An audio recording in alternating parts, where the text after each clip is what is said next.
I'll never forget the moment it happened. It was a Thursday morning. The house quiet except for the faint hum of the refrigerator. My wife had left for a 3-day work trip, and our daughter, Lily, was quietly sitting at the kitchen table, doodling in her notebook. I had poured myself a cup of coffee, scrolling through emails, when she looked up at me with an expression I didn't recognize. Something hesitant, almost urgent. "Daddy, can I tell you something?" she asked, her voice trembling. I smiled, thinking it was about school or a little secret she wanted to share. I nodded. "Of course, sweetheart. Anything." She hesitated, biting her lip, and then slid a small piece of folded paper across the table toward me. My heart thudded in my chest as I picked it up. It was a note in her handwriting, messy but clear. "I saw Mommy kissing Mr. Daniels at the office. I'm scared. Please don't tell anyone." Time stopped. My hand went cold around the coffee mug, the steam rising but failing to reach me. I blinked at her, at the note, at the daughter who had always been the light of my life. "Are you sure?" I asked, my voice barely above a whisper. Her nod was all the confirmation I needed. For the rest of the day, my mind spun in slow, suffocating circles. I kept replaying every moment, every conversation with her in the past few weeks. Had I been blind? Had she been slipping away from me in ways I never noticed? My phone buzzed with work emails, and each vibration made my stomach twist. I tried to shake it off at first. Maybe Lily had misunderstood something. Maybe it wasn't what I feared. But then came the little things.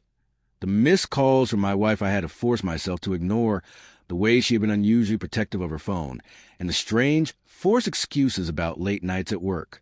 That evening, I was looking for something in her briefcase when my hand brushed against a crumpled receipt.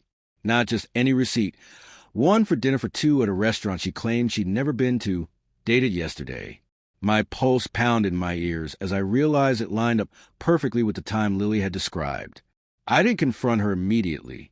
I sat in the living room, staring at the note Lily had given me, tracing her small letters with trembling fingers. My mind cycled through every memory, every perfect moment we had shared, now tainted with doubt. Each laugh, each hug, every soft, "I love you," suddenly felt like a mask. The next morning, I couldn't take it anymore. I called her while she was still at her hotel. Her voice was warm, unsuspecting, until I asked quietly, "Is there someone else?" There was a pause so long, I thought the line had gone dead. And then came the admission, whisper as if guilt alone could break her. "Yes, but I never wanted you to find out this way." The words hit me like ice water. My stomach dropped, my mind raced, and yet, beneath the shock, a strange clarity emerged. I realized that I had a choice, to rage, to beg, to plead, or to protect myself and Lily. I went home that night and hugged my daughter like I had never hugged her before. She pressed her small face into my chest, and I could feel her little heartbeat trembling. I promised her we'd be okay, that she wouldn't have to carry this weight alone. And for the first time, I allowed myself to be completely honest with her. The betrayal was real, but she was my priority. A week later, she returned from work, her guilt written all over her face. There were tears, apologies, and explanations that never seemed enough. I listened quietly, no longer the man desperate for reconciliation, but a man learning where his boundaries and his self-respect began. In the end, I didn't yell. I didn't break. I simply let the house settle into silence, my daughter beside me, both of us holding on to the only truth that mattered. Honesty, love, and trust could still exist, even if it was a new kind of life. And as I tucked Lily into bed that night, I realized the hardest part of betrayal wasn't discovering it. It was choosing what you refused to let define you. The pain lingered, sharp and unwelcome, but so did the quiet strength that came from protecting what was truly mine.